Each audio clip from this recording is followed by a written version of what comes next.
church up in Idaho? September of 81. September 81. And so listen up. You'll be blessed, I'm sure. Brother Bill. Thank you, Brother Paisley. Sorry I have to leave after a while. It's been a fun few days here, old home week, and I'm glad to be able to share some of these thoughts with the radio audience and with so many prayer requests coming in from around the world with the internet. Only the Lord knows how many folks are listening. I was interviewed on a television program in Texas the other day, and the man said there were about 5 million viewers with satellite around the world watching and listening. So what an unusual opportunity.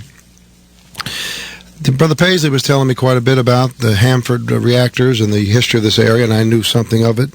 And we got to talking about Sam Cohen, the man I talked about yesterday. Somebody called in to say they were praying for him. And this would be a wonderful thing for you to take on this prayer burden. Over a year and a half, 2 years of witnessing to him, he keeps seeming that he's getting closer to coming under more conviction all the time. Told me the other day how he watched a 2-hour program on A&E about the 10 Commandments or the Old Testament. And he said, I would never think I would have spent 2 hours. Now, it wasn't spiritual or religious. It was purely academic, but it was very interesting. But for an 85-year-old atheist to watch a 2-hour program on the Bible, those prayers of God's folks have got to be piling up. And I thought I would remind you to pray for him. And he lives in California, 3 blocks from the O.J. Simpson mansion. And I felt impressed this morning to read to you the afterword that he wrote in my book. Now, he worked on the atom bomb and Manhattan Project in 1943 at Los Alamos, and then invented the neutron bomb in 1958. And this is the afterword that you can also get a copy of this on my website, www.gradypublications.com. But it has a lot of appropriate sentiment here for today. Heaven only knows why an unbelieving Jewish scientist in Los Angeles would be recommending a 1,000-page opus written by a Baptist minister in Corryton, Tennessee, though we both hail from New York City. My reasons for doing so follow. First, I consider Bill Grady to be one of the most unusual friends I have known in my 84 years. Second, though unable to relate to the spiritual content of this book, and that phrase ought to grab some of you spiritual folks out there. It's a sad statement to make, isn't it? Though unable to relate to the spiritual content of this book, I concur wholeheartedly with the author's exceptional grasp of America's current disastrous foreign policy, as well as our growing vulnerability in matters of national security. Having been immersed in the system for over 4 decades, he worked at Los Alamos, Livermore Labs, and Rand Corporation. My endless protest resulting only in an early retirement, I can assure you that Bill hardly scratched the surface with regard to the corruption prevailing in our government. In nearly every instance, the underlying motive has been greed, especially at the Defense Department.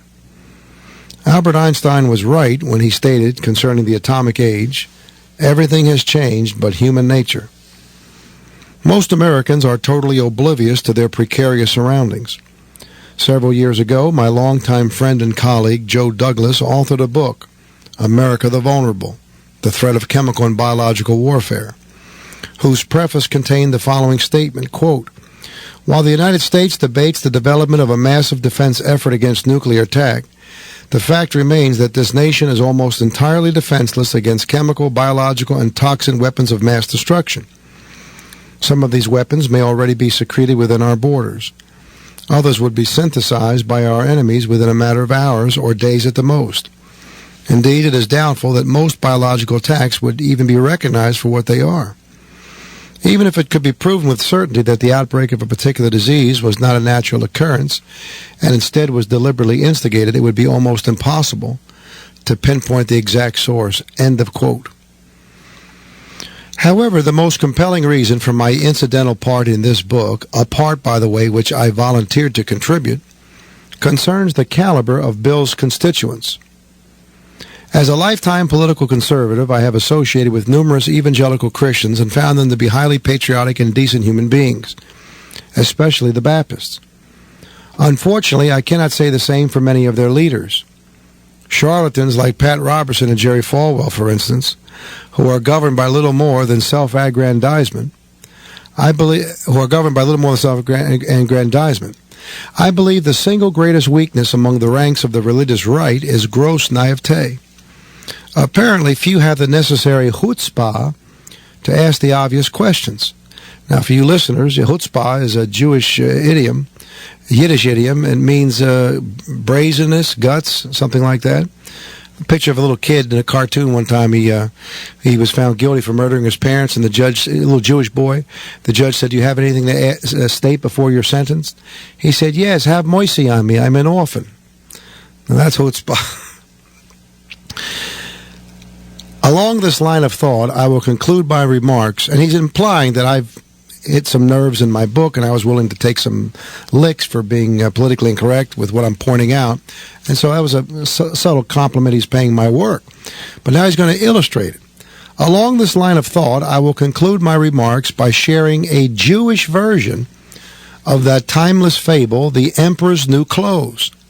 Now, you remember that. Everybody thought the emperor had clothes on. He was really naked. Only one dummy would speak the obvious without concern for repercussions, you know. The wisest utterance I've ever heard came from a rabbi who lived his life in the last century in a small village in Lithuania, the land of my ancestors, who also lived in small villages. My grandfather was a village blacksmith, his father a peasant toiling soil from dawn to dusk. The rabbi, venerated by everyone in the village for his wisdom, grew old and older, and one day he lay dying in his bedroom. In the room were his immediate family, including his loving wife. In the adjoining room were his closest relatives. Outside the house were more distant relatives and friends and all the nice Jewish people of the village who so loved and respected him, who formed a long line going down the street. All of them wanted to be kept up to date on the rabbi's condition. One of them at the end of the line, the village idiot, wanted to know whether the rabbi had passed on any last words. So he tapped the person in front of him on the shoulder and asked that the word get off to the rabbi's wife as to what his last words were. The query worked its way down the line and into the bedroom to the wife, who realized there weren't any last words. This was unacceptable. By now the rabbi had slipped into a coma. However, so insistent was everyone on getting an answer that the poor rabbi had to be shaken violently out of his coma. He came to. His wife looked into his eyes and said, "Dearest, what are your last words?" The rabbi pondered a moment and replied, quote, "Life is a cup of tea," end of quote, and slipped back into a coma. His last words now worked their way out of the bedroom, into the adjoining room, out of the house, and down the street to the village idiot at the end of the line. The village idiot pondered the rabbi's utterance for a while. Then he tapped the shoulder of the person in front of him and asked, "Why is life like a cup of tea?" This was very disconcerting. The person felt obliged to repeat the question to the person in front of him, and so on all the way up to the rabbi's wife. She too found this question disconcerting and decided an explanation was in order. Again, the poor rabbi was shaken into consciousness and asked the village idiot's question. Again, the rabbi pondered, this time a lot longer, because he knew how all-important his answer would be for the villagers. Finally, he spread his arms, looked up at his wife, and replied, "All right, so life is not a cup of tea." With that, he expired. If you are really burdened about the future of America, then apply what you can from this unusual book written by my unusual friend, Sam Cohen, father of the neutron bomb, Brentwood, February 2005. And I thought you'd get a kick out of that Jewish humor, a good way to end a very heavy book with some light-spirited material. So you try to pray for Sam Cohen that he'll get saved, and remember the verse, "Not many mighty men after the flesh." Now, a verse that would go along with the corruption that he was describing there is found in 2 Timothy 3. This know also that in the last days, or last days, perilous times shall come. Don't be looking for any national revivals if you're in the last days. For men shall be lovers of their own selves, covetous, boasters, proud, blasphemers, disobedient to parents, unthankful, unholy, without natural affection, truce breakers, false accusers, incontinent, fierce, despisers of those that are good. But watch out for the next one. You'll rarely hear a prophecy study on this word. Verse 4 starts off with the word traitors. Traitors. Now, you know, you're not in the last days unless you can't trust the person sitting next to you about as far as you could throw them. That's the way it has to be in the last days. Wickedness in high places. Now, I have a lot of information in my new book about this. Again, the books, as of if you're just tuning in today, these books are available at the bookstore here at Riverview Baptist. If they happen to run out, I have them at my website, GradyPublications.com, and I have 3 books: a book on the King James Bible called Final Authority, a book on American and Baptist history called What Hath God Wrought, and the new book, which is being featured on this swing here through Pasco, called How Satan Turned America Against God. I could have subtitled it a spiritual analysis or a scriptural analysis of conspiracy history. A lot of conspiracy material out there has a lot of accurate material, a lot of it's bogus, but mostly the authors are unregenerate men, maybe patriotic in most cases, but don't know the Bible from anything else, and so you don't get a Bible perspective. Now, I'm holding a copy of the front page headline of the largest newspaper in Hawaii, dated November the 30th, 1941. This is the edition of the paper that came out 7 days before the sneak attack on Pearl Harbor, the surprise attack on our military forces at Pearl Harbor. You know, sneak attack. I'm looking right at it. The top of the headline says, Japanese may strike over weekend. That's some sneak attack. And I went out there, and I was in Hawaii in February, went to the library on the island of Kauai, and pulled the article off the microfilm so I could read the small print. And here's what the subtitle says on the article. Leaders call troops back in Singapore. Hope wanes as nations fail at parlays. Nightly blackouts held in Philippines. Hawaii troops alerted. That's some sneak attack. People want to know whether Roosevelt knew something was on the horizon. Mr. George Bush didn't have to plan the 9/11 attacks, but there's a pretty good chance he knew something was coming. At least that's what all the NSA and CIA people would tell you. And nothing was done. But that's kind of goes with the text, traitors. Speaking of Mr. Bush, I have in my new book a photocopy of the Federal Register from Saturday, November the 7th, 1942, that was sent to me by the Library of Congress Law Department at my request. Folks may not agree with everything in my book, but they'll have a hard time dealing with the footnotes. Peter Jennings used to say, if you hear a rumor your mother loves you, check it out. This is the report about a bank in lower Manhattan in the Wall Street district located on Broadway called the Union Banking Corporation of New York. And it helped to funnel money to Hitler during the war. If you wanted to get money to Hitler, you'd put it in this bank, and it would be wired over to a bank in the Netherlands, and the Gestapo would come and get it. And it was like a money laundering scam to help Mr. Hitler. I'm looking right at it. The assets of the bank was frozen under the authority of the Trading with the Enemy Act. It says right here in black and white. 7 stockholders of the bank are listed. 3 Nazis and 4 Americans. I'm looking at the vice president's name listed right here, and it's Prescott S. Bush. It's Brother Bush's grandpa.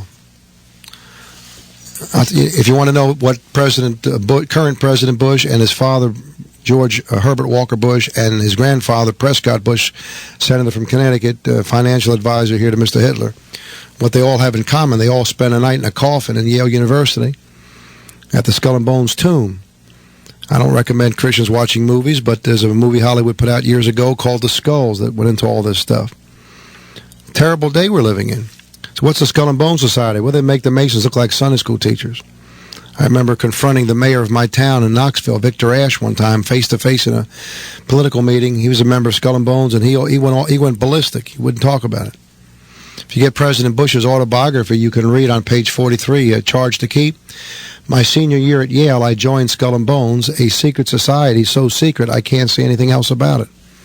However, it was a chance to make 14 new friends, and that's the end of that.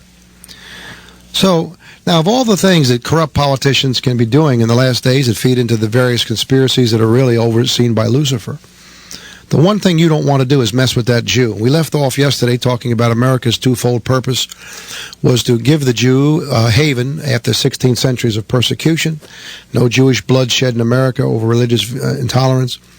And then to get the Jew, help the Jew back into his land in 48 to become the first nation to endorse Israel, and to really become the number one ally of the nation of Israel all these many years. Well, things are changing, if you haven't noticed. And let me take you to a verse of Scripture that's very significant for the day in which we're living. Over there in Amos chapter 9, it says in verse 14, "And I will bring again the captivity of my people of Israel." It says again because they were deported twice and brought back twice. Kicked out in 586, brought back 586 BC, brought back 70 years later. Kicked out in 70 AD, and the first remnants coming back in 1921 with the Balfour Declaration, but official statehood declared in 48, as we covered yesterday. "And I will bring again the captivity of my people of Israel, and they shall build the waste cities and inhabit them, and they shall plant vineyards and drink the wine thereof. They shall also make gardens and eat the fruit of them." And now while they're planting their gardens, God is busy planting them. "And I will plant them upon their land, and they shall," listen very carefully now, "no more be pulled up out of their land, which I have given them, saith the Lord thy God." Do you want to remember the verse, "I'll bless them that bless thee, and curse them that curse thee"? You might say God will bless those that help them get into their land, along with everything else they do. And then you might want to say that God would curse them for helping them, for hurting them and taking them out of their land, or keeping them out of their land, or throwing them back out of their land. Now, a law first mentioned in the Bible is a Bible principle, a Bible study principle, that the first time God mentions something in the Bible, it gives you some real insight to the overall teaching of that subject in the Scripture. Like, for instance, the reason your kids go crazy when they turn 13, teenage years, Mark Twain said when your kid turns 13, stick them in a box and put a hole in the box for air so he can breathe. We've all heard it. And when he turns 17, plug up the hole, amen. Now, why do kids go crazy, or tend to go crazy at 13? Well, the first time the word sinner shows up in the Bible, it's in Genesis 13, verse 13. That's the verse that has 13 words in it. "Now the men of Sodom were wicked and sinners exceedingly before the Lord." The sin is homosexuality, 13 letters in that word. So 13 is the number for rebellion and sin. That's why 13 colonies rebelled and so on. But it's a law first mentioned. Now, what about the word holy? All the things that religious folks get wrapped up in, the Holy Father in Rome, the Bible says, "Call no man on earth your father," in a religious context. And the Holy Virgin Mary, I don't think so. Her 6 kids are listed in Mark 6 in the Catholic Bible, even by name. The Holy Koran, yeah, I know, tell me all about it. And say, "Brother Grady, you sound intolerant." Yeah, I am very intolerant, thank you. Jesus said, "I am the way, the truth, and the life. No man cometh unto the Father but by me." This book's narrow, and I'm as narrow as the book. So, all these things that are holy. Well, what's holy to God? The first time the King James Bible has the word holy in it, you know where it's talking about? It's talking about dirt. Dirt, over there in Exodus. Remember what the Lord said? Exodus 3, verse 5, "Remove the shoes from off thine feet, for the place wherein thou art standing is holy ground." First thing God ever called holy was dirt. So you wouldn't really want to mess with that holy dirt, at least if you had some sense. And that holy dirt's where Israel is tonight. That's why when the Naaman the Syrian, Naaman the leper was healed, he went back to Syria. He took those bags of dirt with him. Better review that story. Took a burrow and laid the burrow down with bags of holy dirt. You're going to worship the God of Israel over in Syria. You need some of that holy dirt. Forget about the holy water. You better get some holy dirt. Now, let me show you a good illustration about whether God says what he means and means what he says. Over in here's the most significant thing I can give you today. And what I'm about to give you can be reviewed on my website, because the entire first chapter of my new book is online, and that's where this material will be found. And again, the website is gradypublications.com. Click on the books, click on How Satan Turned America Against God, and then click on Chapter 1. Now, October the 30th, 1991, George Herbert Walker Bush decides he's going to be Jesus, and he's going to bring peace to the Middle East without the Lord, you know. So he goes over to Madrid, Spain, and convenes the historic Madrid Peace Conference with his new idea called Land for Peace. So he sits down there with the Palestinians and the Jewish delegation and tells the Jews, now what you guys are going to have to do is make territorial concessions. He's basically saying you're going to have to give up some of that holy dirt. The Golan Heights go back to the Syrians, that's a given. But you're going to have to give this West Bank and the Gaza Strip and East Jerusalem and all this over to the poor Palestinians. Now, you Palestinians, and by the way, when they talk about the West Bank, don't get suckered by this media term. It's not talking about a 2.5-foot wide fishing bank from Huck Finn or something. It's a 40-mile wide bank. It's 1/3 of the nation. It's historic Judea and Palestine. And Israel today is no bigger than the state of New Jersey. So we're not talking about a very big country to begin with. So he goes over to the Jews, you're going to have to give up that dirt. Now, you Palestinians, here's what you guys are going to have to give up. You're going to have to give these guys assurances of peace. And that's the deal. Hey, Mr. Arafat, pay attention. Look up here at me. Quit playing with those hand grenades. You remember that psychopath with the NASCAR checkered flag on his head? Well, he's down here with Johnny Cochran and the Pope tonight, and they don't know how he died. Whether it's AIDS, cirrhosis of the liver, or poisoning. But I give you a verse that goes with it, Genesis 12, I'll curse them that curse thee.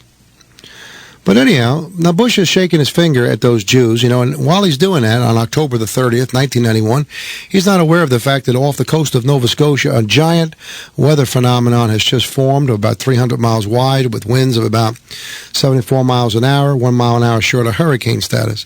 So it's labeled initially a tropical storm. Hey, do you know where tropical storms normally form?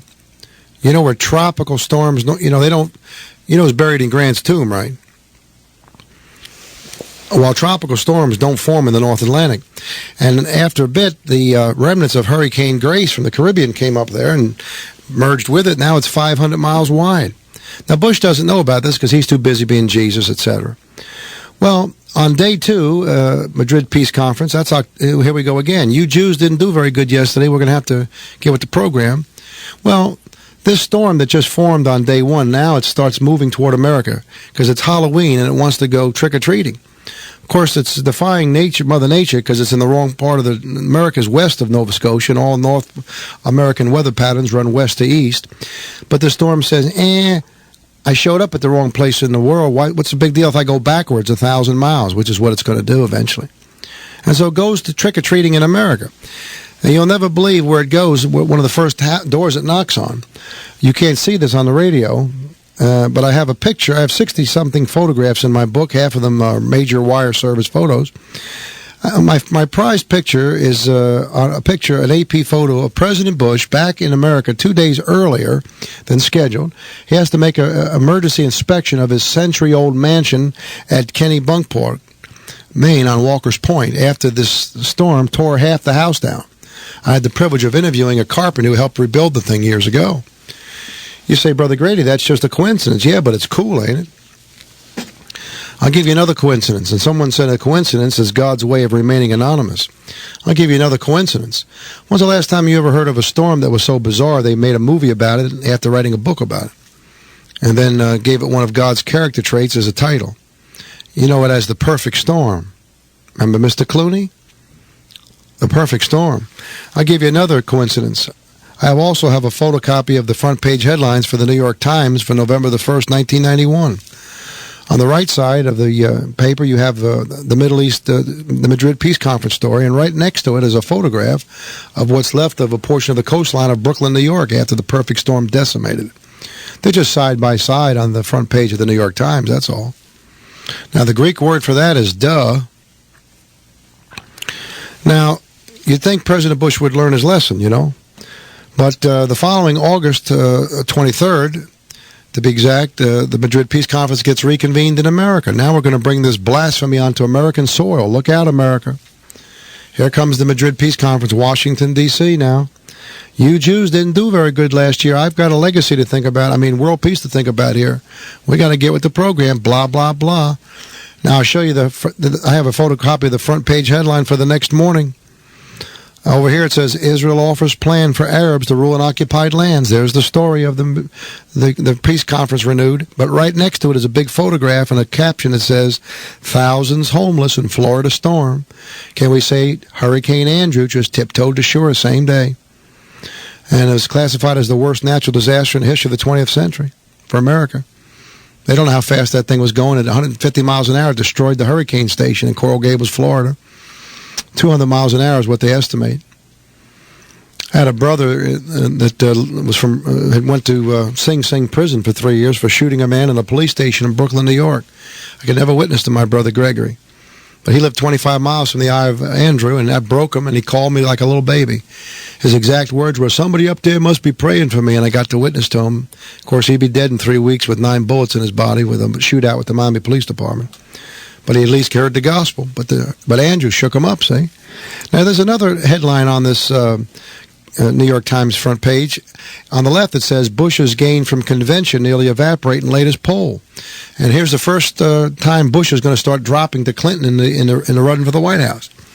And so now you know the rest of the story, like Paul Harvey says, why a dope-smoking, fornicating, draft-dodging hillbilly from Arkansas who could campaign for the White House wearing sunglasses and playing a saxophone on the Arsenio Hall show could unseat a conservative-appearing Republican incumbent. I'll curse him that curse thee. Now, God's no respecter of political parties. So Clinton comes in. He's no smarter than Bush in this regard. So he goes to Switzerland after a while and sits down there with the Palestinians and the Jews, starts waving his finger in the Jews' face. You're going to have to give up this and that. Well, you know, within 24 hours, America's second greatest natural disaster will strike. There's a 6.9 earthquake in Los Angeles, land of fruits and nuts. What about that? See? By the way, back to this storm business, the perfect storm. I remember telling this in a church in Long Island 3 years ago, and a young lady walked up to me, don't even saved, 3 weeks, sitting in the service. She said, Brother Grady, can I show you a voice the Lord gave me while you was preaching? I said, sure. She read to me Psalm 83, verse 4 and verse 15. They have said, come and let us cut them off from being a nation, that the name of Israel may be no more in remembrance. So persecute them with thy tempest and make them afraid with thy storm. Mr. Clinton's not any smarter than Bush. I have a section in the first chapter of my book on page 6. This comes out of a book. Most of this insight comes from a wonderful book called Israel, the Blessings or the Curse, by John McTiernan and Bill Koenig, an excellent book I'd recommend that you get. And here is a section of 14 different dates when Arafat came to the U.S. at our invitation, and what happened to America the day Arafat shows up. Can't read them all. The first one is September the 1st, 1993. President Clinton announces he will meet Arafat and Rabin on September the 13th in Washington, D.C. to begin the Oslo Peace Accords. After nearly a week of meandering in the Atlantic Ocean, Hurricane Emily hits North Carolina on this day.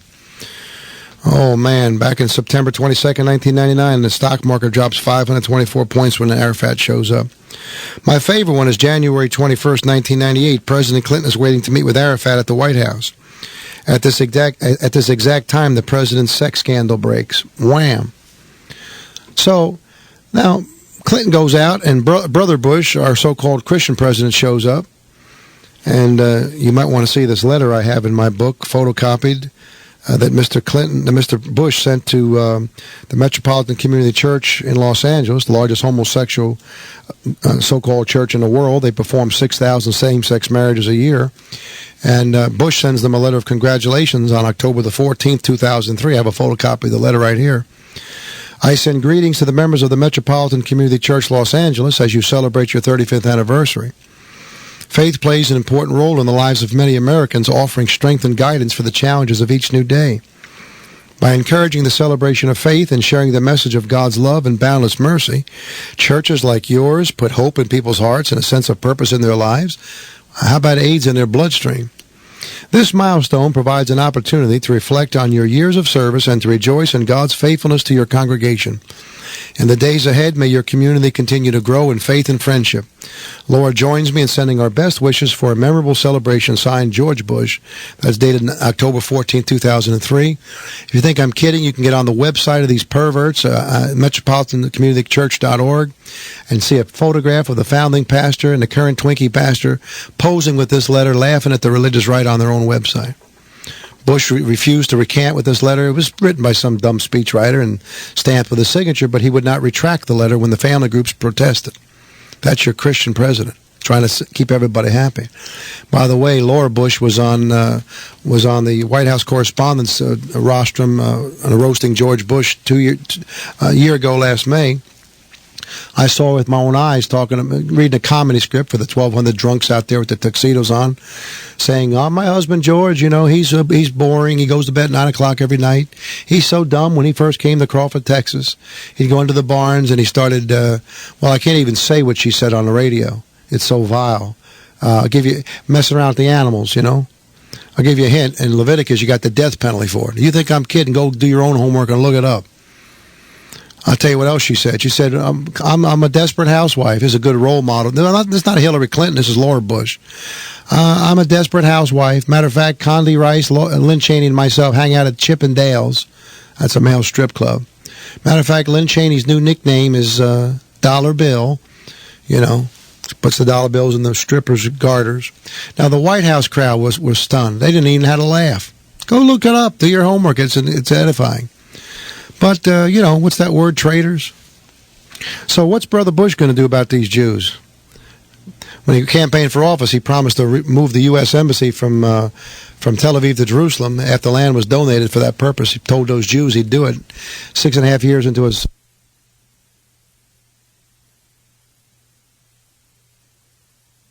Bandar's over there in his $32 million mansion in Colorado. And he does just what his boss tells him. I'll pick up the commentary here. On August the 27th, with Bush still in Crawford, Bandar met with Condoleezza Rice in her White House office. Quote, "This is the hardest message I've had to deliver between our two countries." By the way, Bush is president for 9 months and he's already on a 1-month vacation. That's what he's doing down there. Did Roosevelt know the Pearl Harbor invasion was coming? Did Bush know anything about what he's sure spending a lot of valuable time there talking to the cows is what he said he does. He talks to the cows. They listen, he says, and he goes fishing. He rides around in his pickup truck. "This is the hardest message I've had to deliver between our two countries since I've started working here in 1983, Bandar said, using a 25-page document from Abdullah as his script. As related by a senior Saudi official, the message said, quote, "We believe there has been a strategic decision by the United States that its national interest in the Middle East is 100% based on Israeli Prime Minister Ariel Sharon," end of quote, who, by the way, isn't doing very good since he turned on his own country not long ago. Just like Mr. Rabin, the last prime minister turned on his own people, got a bolt in his head by a Jew. The message made clear that the Saudis had concluded that Bush was a lost cause. Quote, "Starting from today, you're from Uruguay, as they say. You Americans go your way, I and Saudi Arabia will go my way." And by the way, the part you're supposed to read in between the lines is, "and we'll be dragging our gas pumps with us." Not that America's in any hurry to build any new refineries or anything, don't get me wrong. "From now on, we will protect our national interest regardless of where America's interests lie in the region," end of quote. And Bandar left no room for compromise. "Now was the time to, quote, get busy rearranging our lives in the Middle East," he said. He was instructed not to have any further relations with the United States. Could it be that the two countries' 60-year alliance was finally coming to an end? Shocked by this ultimatum, Rice told Bandar that there had been no change in U.S. policy. She agreed to rush the message to the president. For his part, Bush still had no intention of getting involved in the sticky Middle East peace process. Here it comes, folks. Here it comes. You better strap yourself in for this one. Nevertheless, Bush was so stunned by the Saudi threat that he immediately did an about-face.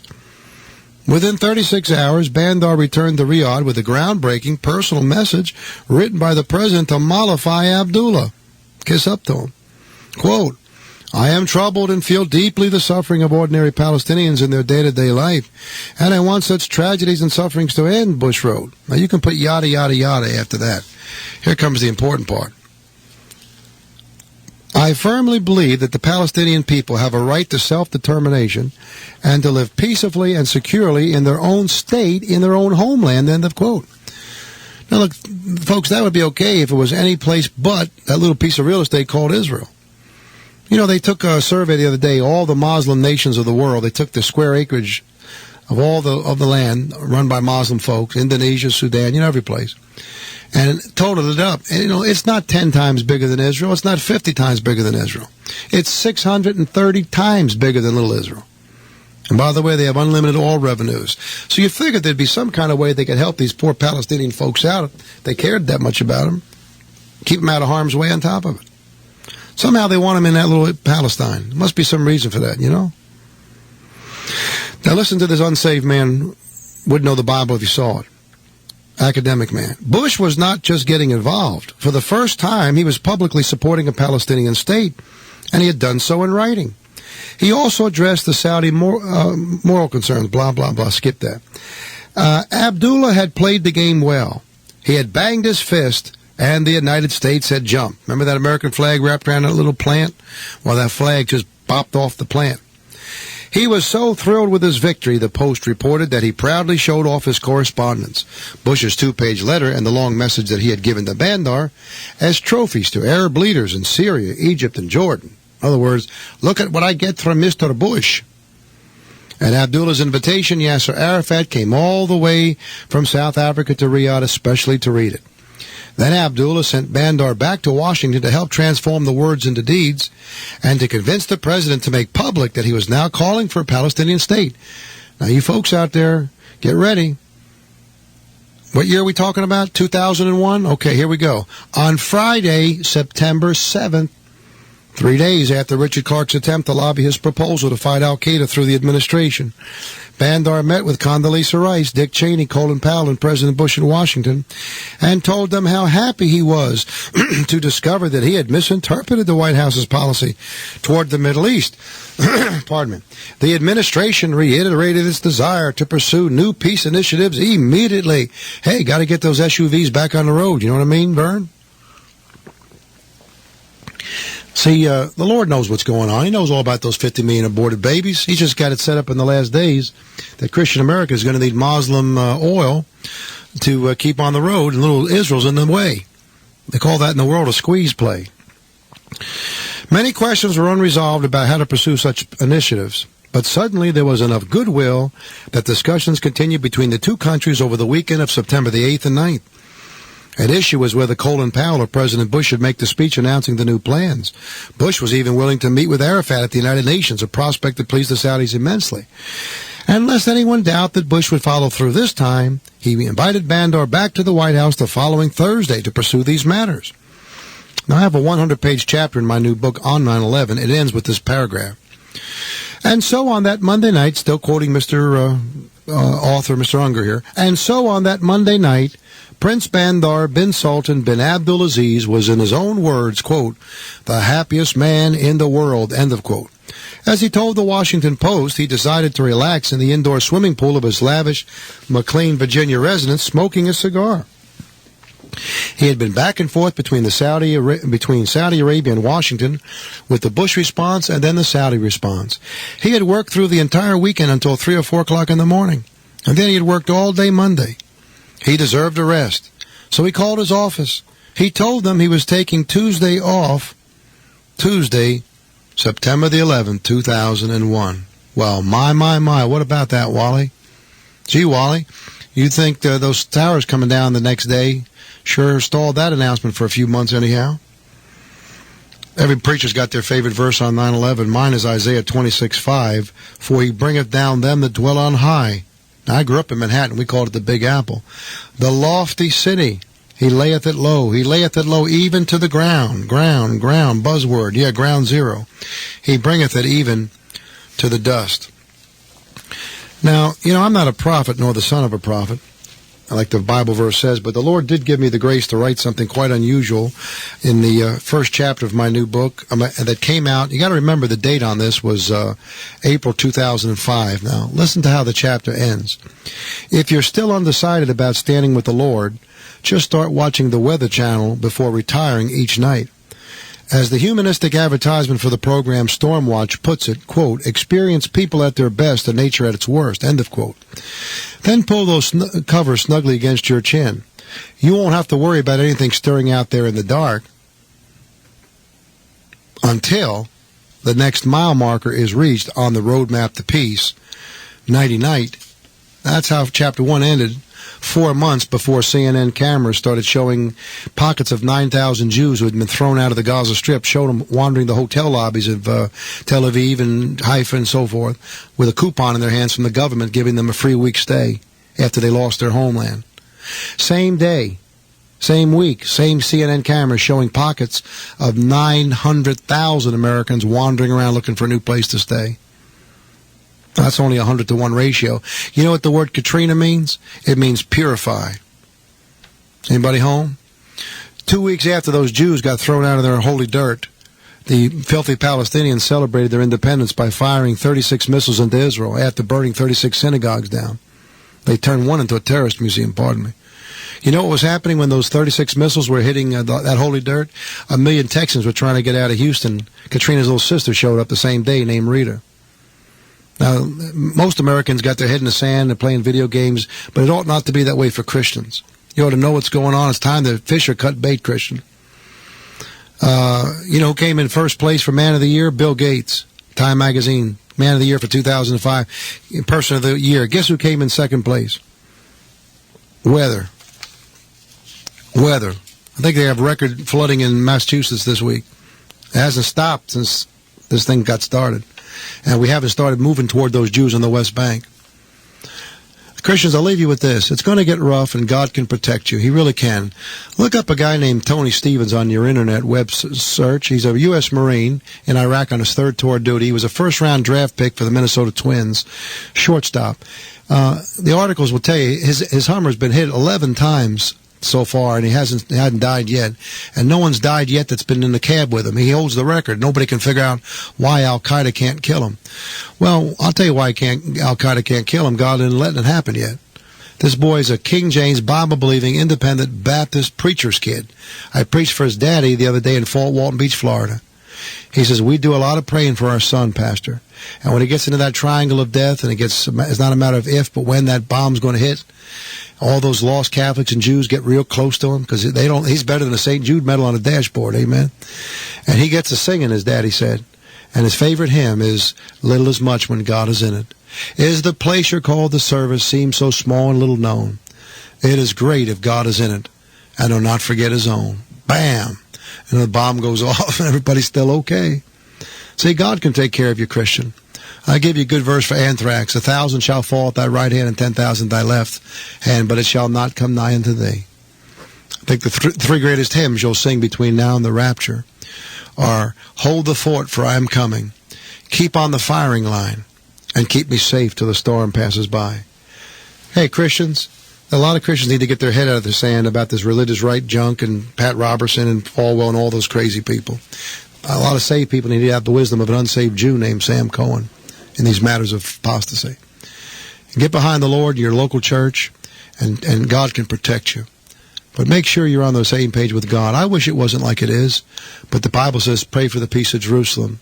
They shall prosper that love thee. Hey, how do you spell Jerusalem? J-E-R-U-S-A-L-E-M. God bless you, and thank you for listening today.